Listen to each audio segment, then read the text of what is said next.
Hello साथियों, कैसे हो आप सभी। आपने पिछली कक्षा में वचन के बारे में पढ़ा था और हमने वहाँ पे चर्चा किया था कि उसके बाद हम लोग वचन के बाद अगली कक्षा में लकार के बारे में पढ़ेंगे, जो कि लकार यहाँ पे हम लोग शुरू करने वाले हैं। लकार क्या होता है इसके बारे में हम लोग जानते हैं थोड़ा सा इसके बारे में, और उसके बारे में फिर उसके बाद पढ़ेंगे लकार के कितने भाग हैं और क्या क्या उसके बारे में सारी जानकारी हम लोग लेते चलते। तो चलिए शुरू करते हैं साथियों। लकार क्या है, लकार के बारे में हम लोग जानते हैं। लकार है क्या, तो लकार क्या है, लकार काल यानी कि समय, या फिर हम लोग समय के इसका बोध करवाते हैं, इसलिए हम लोग समय को लिख लिया ब्रैकेट में आपको समझने के लिए सिर्फ, ठीक है। तो लकार काल या कथन विधि को व्यक्त करता है। लकार क्या करता है, काल या कथन विधि को व्यक्त करता है। काल क्या होता है, जैसे हम लोग पढ़े ना हिंदी व्याकरण में, अच्छा सुने भी मैं, भूतकाल भविष्य काल है ना, वर्तमान काल। तो भूतकाल, वर्तमान काल, भविष्य काल, ये सभी हमारा काल है जो कि पुराने समय, आने वाले समय और अभी चल रहे समय के बारे में व्यक्त क्या करता है, बोध करवाता है हमको। या फिर कथन विधि का, हमारे कहने की विधि का जो है कहने का एक तरीका को जो व्यक्त करता है काल, लकार। तो लकार क्या हुआ, लकार काल या कथन विधि को व्यक्त करता है। क्लियर है, चलिए आगे बोलते हैं। आगे क्या कर रहा है, संस्कृत व्याकरण में धातु को 10 लकारों में विभक्त किया गया है। यानी लकार जो है संस्कृत व्याकरण में इसको धातु के 10 लकारों में इसको बांटा गया है ना। संस्कृत व्याकरण में धातु को 10 लकार, यानी लकार है 10, ठीक है। लेकिन हम लोग पढ़ेंगे मुख्यतः कितने बारे में, 5 भाग, 5 भागों के बारे में मुख्यतः हम लोग अध्ययन करेंगे। संस्कृत व्याकरण में धातु को 10 लकारों में विभक्त किया गया है, ठीक है, किया गया। लेकिन हम लोग उतना इंपॉर्टेंट सारे के सारे 10 नहीं है, मुख्य रूप से 5 है। तो उन 5 के बारे में हम लोग अध्ययन करेंगे। जितना हमें पढ़ना है अपनी सिलेबस में, उसमें 10 का काम नहीं आता है जनरली, और हम लोग कभी परीक्षा में देखा भी नहीं गया है, और आगे भी मुझे लगता है जैसे पीछे का पैटर्न है वैसे ही होगा। तो ये मुख्य रूप से 5 है, जिसके बारे में मुख्य 5 है, उसके बारे में हम लोग अध्ययन करेंगे। आगे देखते हैं इसमें क्या हम लोग, क्या इसमें हम पहले ही आपको लिख दिया है सुविधा के लिए कि जितना हमें पढ़ना उतना ही के बारे में जो है ना। आगे पाठ्यक्रम के अनुसार हम लोग लकार के मुख्य 5 भागों का अध्ययन करेंगे। जितना हमें पढ़ना है ना बस उसका अध्ययन करेंगे। यहाँ पे कौन कौन है, आप इस 10 के बारे में जानना है तो आप संस्कृत संचय उठाइएगा। आप लोग शायद उस व्याकरण का किताब है संस्कृत संचय, उससे शायद परिचित भी होंगे। अगर नहीं परिचित है तो जान जाइए, एक संस्कृत संचय करके एक संस्कृत का व्याकरण का किताब आता है, ठीक है, स्टूडेंट फ्रेंड्स का, वो जाकर के आप ले लीजिएगा दुकान से, और उससे आपको ये सब पढ़ने में बहुत ही आसान हो जाएगा। जितना हम पढ़ा रहे हैं, पढ़ाने के बाद उससे आप उसको जो पढ़िएगा तो आपको बड़ा आसान लगेगा और पढ़ने में और भी मजा आएगा, ठीक है। तो आप एक बुक हो सके तो अपने पास उपलब्ध कर लीजिएगा, या फिर कोई सीनियर कोई बच्चे हैं आपके साथ में, कोई सीनियर भाई बहन है, चाचा है या फुआ है, कोई भी आपके आस पड़ोस में है, या फिर नहीं है तो आप नए दुकान से ले लीजिए, ठीक है, ताकि और भी हम जो पढ़ रहे हैं उसको उसमें देखने में रिलेट जब करिएगा उससे तो और भी मजा आएगा। तो सारे भागों के बारे में देखना है आपको, संस्कृत संचय में आप देख सकते हैं। शुरू से जैसे थोड़ा दूर आगे बढ़िएगा, आपको थोड़ा पेज आगे बढ़ने के बाद धातु का जो ग्रुप आता है उसमें सारे के सारे 10 के बारे में, लगभग उसमें 7 के बारे में दिया, 10 के बारे में नाम तो 10 का दिया, लेकिन 7 उसमें दिया। जो हम लोग पढ़ेंगे कितने, मुख्य 5, मुख्य रूप से 5 ही है, 5 पढ़ेंगे पूरा अध्ययन हो जाता है। तो पाठ्यक्रम के अनुसार हम कितने भाग में पढ़ने वाले हैं, लकार के मुख्य 5 भागों का अध्ययन करेंगे। जिसमें पहला क्या होता है, पहला हमारा है लट लकार, ठीक है। लट लकार का हिंदी नाम क्या है, हिंदी नाम इसका है वर्तमान का। दूसरा लिट लकार, जिसको हिंदी में बोलते हैं भविष्य काल। तीसरा लंग लकार, जिसको बोलते हैं भूतकाल। चौथा लुट लकार, जिसको अनुज्ञा बोलते हैं। अनुज्ञा क्या है इसके बारे में हम लोग जानेंगे कि अनुज्ञा में क्या आता है, ठीक है ना। इसमें कुछ जो है प्रार्थना आ गया, आदेश आ गया, ठीक है। इस तरह के जो वाक्य होते हैं, निवेदन, है ना, तो ऐसे वाक्य सब जो होते हैं लुट लकार के अंतर्गत आते हैं।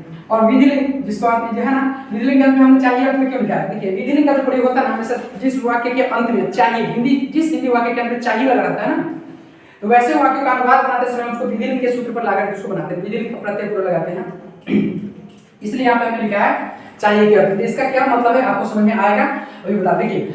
लट लकार क्या है, लट लकार का मतलब हो गया वर्तमान काल। वर्तमान काल जो अभी चल रहा है, सभी लोग जानते हैं इसके बारे में।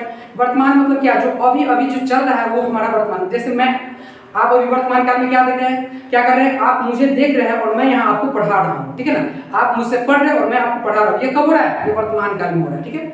उसके बाद है भविष्य काल। भविष्य काल क्या होता है, जो अब के बाद होने वाला है वो आपका भविष्य काल है। जैसे मैं यहाँ पे आपको भी पढ़ा रहा हूँ, आप अभी पढ़ रहे हैं, पढ़ने के बाद आप क्या करेंगे, इस सारी चीजों को जितना भी पढ़ाया जा रहा है सबको कॉपी पे नोट कर लीजिएगा। ये कब होने वाला है, भविष्य में, थोड़ी देर के बाद, ठीक है ना। तो ये भविष्य में होने वाली घटना है जो भी होती है। जैसे आप अभी पढ़ रहे हैं, आपका स्कूल टाइम होगा, स्कूल चले जाइएगा, या फिर इसके बाद कोई भी काम इसके बाद तो जरूर करिएगा ना, तो वो जो होने वाला काम है वो भविष्य में होगा, ठीक है साथियों। आगे बढ़ते हैं। अब है लंग लकार। लंग लकार मतलब भूतकाल। लंग लकार ल और आधा अंग है, ल अंग और अंग के नीचे हलंत लगा हुआ, हल जो अक्षर को आधा करता है, ठीक है, ये हलंत है। लंग लकार मींस भूतकाल। भूतकाल कौन? जो बीत गया। भूतकाल कौन? जो बीत गया। बीते हुए समय को हम लोग भूतकाल कहते हैं। जैसे कि आप अभी पढ़ने से पहले, इससे पहले कुछ ना कुछ कर रहे होंगे, खेल रहे होंगे, कुछ काम कर रहे होंगे, किसी न किसी काम में व्यस्त थे, तो वो हमारा किस काल में हुआ? भूतकाल में हुआ था, ठीक है। और अभी आप पढ़ रहे हैं वर्तमान काल में। अभी आप होमवर्क करेंगे आगे या फिर इसको नोट करेंगे आगे, ये सब कब होगा? भविष्य काल में होगा, ठीक है। अब आगे आता है अनुज्ञा। अनुज्ञा क्या होता है? अनुज्ञा में कोई आदेशात्मक वाक्य होगा। जैसे मैंने आपको कहा तुम इसके बाद, अभी तुम पढ़ने के बाद होमवर्क करोगे, मैंने तुम्हें क्या दिया? एक आदेश दिया, ठीक है ना, होमवर्क करो, आदेश दिया। तो ऐसे आदेशात्मक वाक्य सब जो होते हैं ना, अनुज्ञा के अंतर्गत आते हैं, ठीक है। या फिर कोई किसी से निवेदन कर रहा है, या फिर कोई प्रार्थना कर रहा है, या फिर आज्ञा ले रहा है कि मैं ऐसा करूं, वो सब किस में आ जाएगा? अनुज्ञा में। ऐसे वाक्यों का अनुवाद जब बनाएंगे तो अनुज्ञा में। हम लोग आगे बताएंगे कि कैसे उसका सूत्र, प्रत्यय भी बताएंगे, सूत्र बताएंगे कि उस पर कैसे हमको बिठाना है, वो सब इजी हो जाएगा। पहले आप इसके बारे में जान लीजिए, ये छोटा सा इंट्रोडक्शन है। इसके आगे हम लोग जब पढ़ेंगे तो हमको इसके बारे में जानकारी मिलती है। अगला क्या? विधि लिंग। विधि लिंग क्या होता है? जिसके अंत में चाहिए रहेगा, है ना, नहीं चाहिए अर्थ होता है। जैसे हमें पढ़ना चाहिए, हम लोगों को पढ़ना चाहिए, है ना। राम को खेलना चाहिए। खेलना भी क्या है? शरीर का एक्सरसाइज होता है, शरीर स्वस्थ रहने के लिए खेलना भी बहुत जरूरी है। लेकिन हाँ, पढ़ाई के अलावा जब टाइम, ऐसा नहीं कि मैंने बोल दिया खेलना चाहिए तो हमेशा खेलते रहिए। सर ने तो बताया था खेलना है, गार्जियन के सामने से नहीं बोलना है, गार्जियन बहुत मारेंगे, ठीक है। तो आपको क्या करना है? खेलना है, लेकिन समय पहले होमवर्क, उसके बाद खेलिए मन भर, कोई दिक्कत नहीं, गार्जियन भी खुश रहेंगे, आपका होमवर्क पूरा रहेगा। आपका देखिए, गार्जियन के खुश रहने नहीं रहने से नहीं होता। आप अपने मन में सोचिए कि मेरा, जब भी आप कहीं भी रहेंगे, जब आपका होमवर्क कंप्लीट रहता है तो आपको हर जगह मन लगता है, खेलने में भी मन लगता है, कहीं भी खूब मन लगता है। लेकिन आपका होमवर्क कंप्लीट नहीं रहता ना, मन में, माइंड में हमेशा चलते रहता है, आज का मेरा होमवर्क तो बना ही नहीं है। यानी कि जहां भी रहता है ध्यान आपका हमेशा कहाँ आता है? होमवर्क की ओर। इसलिए आप होमवर्क कर लीजिए, खेलिएगा भी ना, गार्जियन कहेंगे चलो कोई बात नहीं, मस्त है, खेलिए भी मस्त, पढ़िए भी मस्त, ठीक है। चलिए आगे देखिए, कहता है लकार।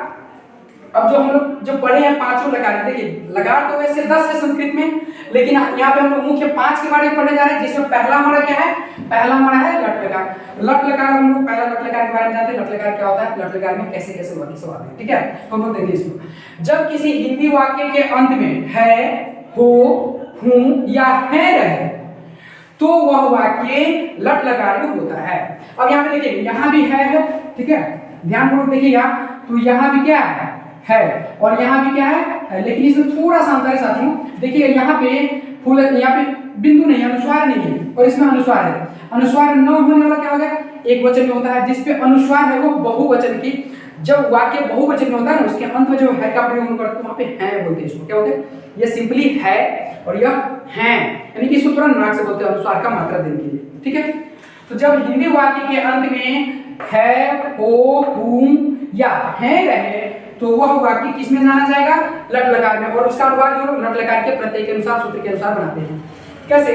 जैसे वह पढ़ता है, वह पढ़ता है, यहाँ पे देखिए, यहाँ पे क्या मिला आपको? है, इसमें से मिला है पहला है।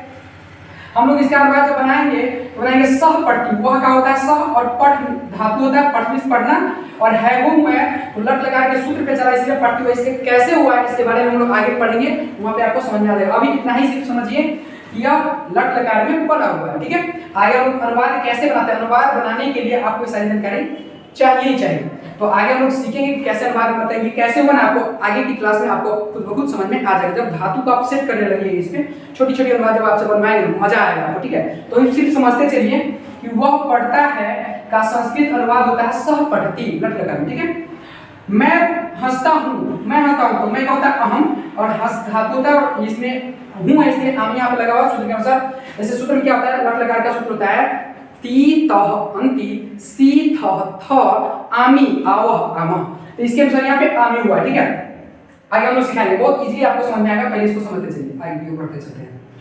मैं हंसता हूँ, अहम हसामी, यह वाक्य सब किसके हैं? ये सब वाक्य है आपको किसके? लट लकार के। उसका तुम जाते हो, देखिए है वो हूँ, ये वो यहाँ पे हूँ आया था, हूँ आपको यहाँ पे देखने को मिल रहा है, ठीक है ना, ये मिल गया। उसका तुम जाते हो, यहाँ पे क्या है? हो, तुम जाते हो का मतलब क्या है?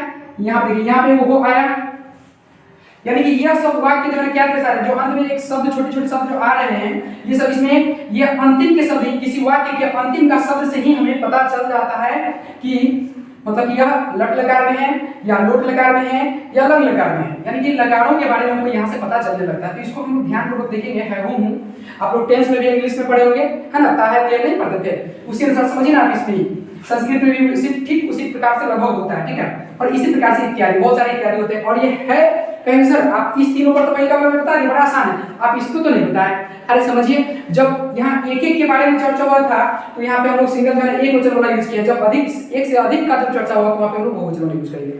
जैसे वे लोग खेलते हैं तो वहाँ पे है नहीं बोलेंगे, क्या बोलेंगे, हैं। क्या बोलेंगे, हैं।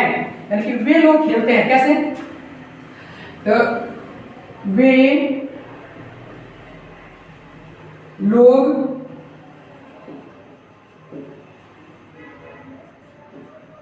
खेलते हैं, यहाँ पे अनुस्वार देंगे, क्या देंगे, अनुस्वार। खेलते हैं कहेंगे सर इसका अनुवाद कैसे बनाएंगे, इसका अनुवाद ही बना देते हैं। समझिए, वे लोग का संस्कृत होता है ते, यहाँ पे लिख देंगे ते। खेलना, खेले धातु होता है, ठीक है, या इसका धातु क्रीड भी होता है, क्रीड पर बनाइए या खेल पर बनाइए, दोनों पर आपको जो आसान लगता है उसको बना लीजिए। जैसे मैं यहाँ पे खेल पर बना रहा हूँ तो तीन तो अंतिम सूत्र होता है, यहाँ पे वे लोग बहुत सारा है तो उसके अनुसार हो जाएगा खेलंती, खेलंती, ते खेलंती, इसका संस्कृत अनुवाद बन गया। बस इतना ही, तो कितना आसान है ना। और अगर क्रीड पर बना दे तो बन जाता क्रीडंती, ते क्रीडंती, ठीक है साथियों। इसी प्रकार से आपको बहुत सारे उदाहरण आपको ऐसे देखने को बुक में भी मिल जाएंगे और ये सब बहुत सारे उदाहरण ऐसे हैं। अभी हम लोगों ने किसके बारे में पढ़ा, सिर्फ इसके बारे में पढ़ा, फिर लट लकार के बारे में। आगे हम लोग फिर से लट लकार के बाद लीट लकार, लंग लकार, लोट लकार, विधिलिंग सबके बारे में पढ़ेंगे। पहले आप इसका क्या करिए, एक बार इसका स्क्रीनशॉट ले लीजिए, उसके बाद मैं इसको इरेज कर दूंगा, फिर आगे आपको बताऊंगा इन सभी के बारे में, ठीक है। तो एक बार स्क्रीनशॉट ले लीजिए, ठीक है, ले लिया। अब इसको मैं मिला दूं, चलिए ठीक है, मैं बताता हूँ। हाँ तो साथियों, अभी हमने पढ़ा था जिसको हमने थोड़ी देर पहले इरेज किए हैं, लट लकार के बारे में पहला। और हम दूसरा से पढ़ेंगे लीट लकार। लीट लकार क्या होता है इसके बारे में देखिए। तो जब हिंदी वाक्य के अंत में गा, गे या गी रहे तो वह वाक्य लीट लकार में होता है। जैसे अब समझिएगा गौर से, कौन कौन सी रहे, तो गागे गी रहे, जिस हिंदी वाक्य के अंत में क्या रहेगा, गागे गी रहेगा, गा गे गी ये रहे तो वह वाक्य किसमें होगा, लीट लकार में होगा। जैसे कि हम लोग हिंदी में कहते हैं ना कि मैं पढ़ूंगा, तुम लोग खेलोगे, सीता घर जाएगी, गा गे गी, ये सब कहाँ पे हो रहा है, फ्यूचर का है ना, फ्यूचर में हो रहा है, इनकी फ्यूचर टेंस में हो रहा है। ऐसे ही हिंदी में हम लोग उसको भविष्य काल कहते हैं और संस्कृत में लीट लकार कहते हैं। लीट लकार जैसे वह पढ़ेगा तो सह पठिष्यति, यह बना हुआ है लीट लकार में अनुवाद बना हुआ है, जो कि आप लोगों को जब इसका पढ़ाएंगे सूत्र तो आपको समझ में आने लगा। अभी आप ऐसे ही मौखिक समझते चलिए। मौखिक मैं खेलूंगा, है ना, तो अहम खेली श्यामी, अगर क्रीड पे बनाते तो क्या होता, क्रीडी श्यामी ऐसे बन जाता। तुम हंसोगे तो तुम हंसी श्यसी, ठीक है, इत्यादि। यह सब जो वाक्य है ये सारे के सारे वाक्य हमारे किसमें हैं, या भी, ये सब लीट लकार में। इसके हिंदी वाक्य के अंत में क्या है, गा गे गी, इसी से हम लोग पहचान करते हैं कि वो किस लकार में है। आगे चलते हैं साथियों, लंग लकार। लंग लकार ल और अंग में हलंत, आधा अंग इसको बोलेंगे। तो लंग लकार में क्या आएगा, तो जब हिंदी वाक्य के अंत में थाथे थी रहे, ठीक है ना, क्या रहे, ध्यान दीजिएगा यहाँ पे, थाथे थी रहे, ठीक है, या क्रिया की समाप्ति हो, क्या हो, क्रिया की समाप्ति हो। जब किसी वाक्य से आपको पता चले कि वह क्रिया की समाप्ति हो चुकी, मतलब काम खत्म हो चुका है, ठीक है, या उसके अंत में था, थे या थी में से कुछ भी है, तो ऐसे वाक्य हमारा जो होता है वो लंग लकार में होता है। किस में होता है, लंग लकार। पुनः इसको पढ़ते हैं, जब हिंदी वाक्य के अंत में था, थे, थी रहे या क्रिया की समाप्ति हो तो वह वाक्य लंग लकार में होता है। क्लियर है, आगे बढ़िए। इसका उदाहरण जैसे हम लोग देख लेते हैं, था, थे, थी वाला और क्रिया की समाप्ति वाला नॉर्मली ऐसे भी देखेंगे वाक्य। वह पढ़ता था, क्या आया, इसमें से आया था, ठीक है। सीता पढ़ती थी, इसमें से आ गया क्या, थी।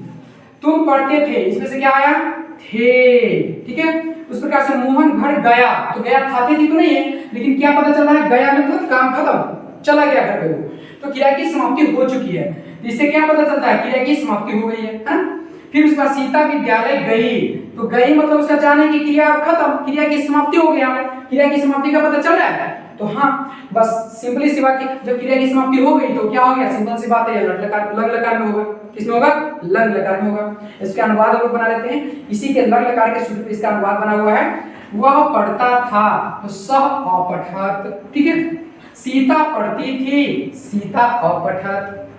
तुम पढ़ते थे, तुम अपठः। मोहन घर गया, मोहनः गृहम् अगच्छत्। सीता विद्यालय गई, सीता विद्यालयम् अगच्छत् इत्यादि। मतलब ऐसे ही वाक्य जिसके अंत में था थे थी हो या क्रिया की समाप्ति का पता चले तो ऐसे वाक्य क्या होता है, लंग लकार में होता है। यहाँ तक क्लियर हो गया, ठीक है। इसका एक बार स्क्रीनशॉट ले लीजिए, उसके बाद फिर इसको मिटा करके हम लोग इसके आगे का पढ़ेंगे। हो गया, स्क्रीनशॉट ले लिए। लंग लकार तक अभी पढ़ा था, उसके आगे हम लोग लोट लकार पढ़ने वाले थे। तो चलिए अभी हम लोग लोट लकार से शुरू करते हैं। लोट लकार किसको बोलते हैं, लोट लकार क्या होता है, कैसे होता है, इसके बारे में समझते हैं। कहा कि जब हिंदी वाक्य के अंत में आदेश, आमंत्रण, आशीर्वाद, प्रश्न, उपदेश, निषेध, प्रार्थना, आज्ञा और आकांक्षा व्यक्त हो तो वह वाक्य लोट लकार में होता है। कहने का मतलब यहाँ पे देखिएगा बहुत सारे वाक्य का इसमें, बहुत सारे शब्द का इसमें ध्यान रखना है आपको कि क्या क्या उसमें आता है। आपको शब्द को देख, वाक्य को देख करके आपको पहचानना होगा कि उसमें ये सब है या नहीं। यदि है तो वह किसमें होगा, लोट लकार में होगा वाक्य, और उसका बाद हम लोग लोट लकार के अनुसार ही बनाएंगे, ठीक है। यहाँ पे क्या क्या ध्यान दीजिए, यहाँ पे आदेश, ठीक है, आमंत्रण, ये सब तो समझ में आ ही रहा है। आशीर्वाद, प्रश्न, जैसे कि मैं पढ़ूं, मैं खेलूं, इस प्रकार के है ना। उपदेश, ठीक है, या फिर निषेध। निषेध मीन्स क्या होता है, निषेध मीन्स मना करना, निषेध मीन्स मना करना। तुम यह काम मत करो, ये निषेधात्मक शब्द जो है मत है, मत। जैसे तुम मत खेलो, तुम मत दौड़ो, तुम मत कूदो, है ना, वे लोग मत खेले। ये मत जो होता है ना, निषेधात्मक वाक्य है, ठीक है।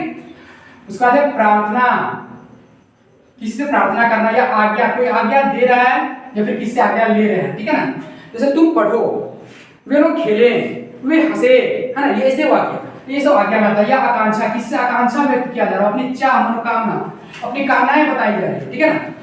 तो इस तरह के जो वाक्य आएंगे उनमें किसी भी हिंदी वाक्य के अंत में, किसी भी हिंदी वाक्य के अंतर्गत या हिंदी वाक्य में यदि इन सभी में से कोई एक आता है तो आप सीधे सीधे समझ जाइए कि वह वाक्य किसमें है, लोट लकार में, और उसका संस्कृत अनुवाद हम लोग लोट लकार के अनुसार ही बनाएंगे, ठीक है। जैसे आप यहाँ पे समझते चलिएगा, वह पढ़े, क्या लिखा है, वह पढ़े मतलब सह पठतु, तुम पढ़ो, तुम पठ। सीता लिखे तो सीता लिखतु, ठीक है। ये सब लोट लकार पे बना हुआ है इत्यादि। इसी प्रकार से जो है ना, यहाँ पे आदेशात्मक वाक्य लिखे हुए हैं, कुछ छोटे छोटे वाक्य। अब इसके अनुसार इसका जो है, इस आदेशात्मक अनुसार के जो है ना, के अनुसार आदेशात्मक वाक्य के को हम लोग लोट लकार के अनुसार यहाँ पे बना करके संस्कृत में लिखे हैं।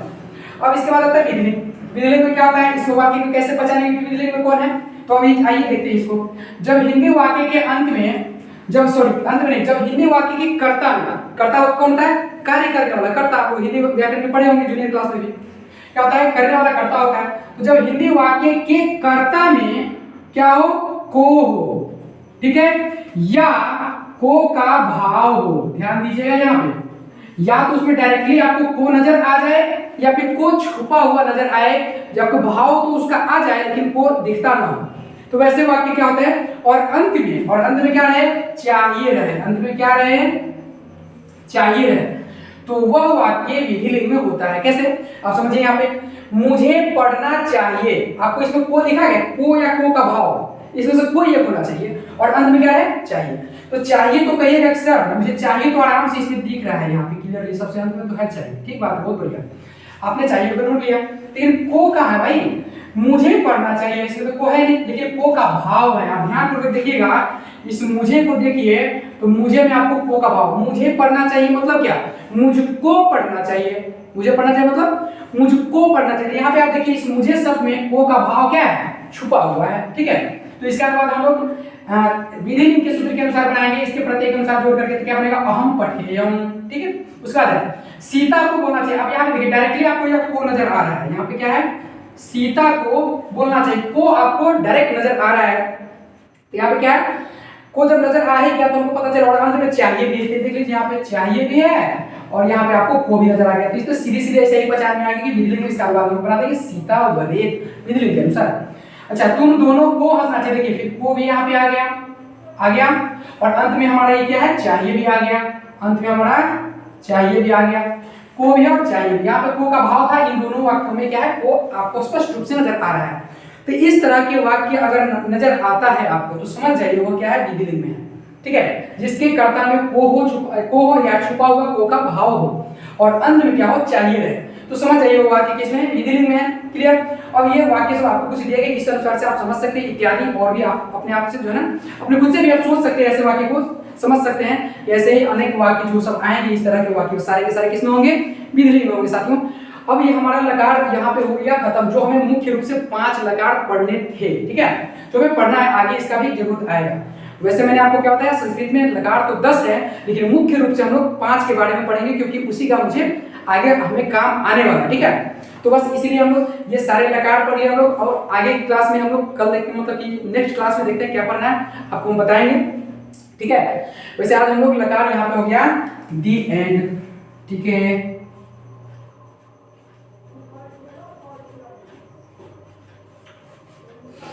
इस प्रकार से आपका यहाँ पे लेसन हो गया लकार का खत्म।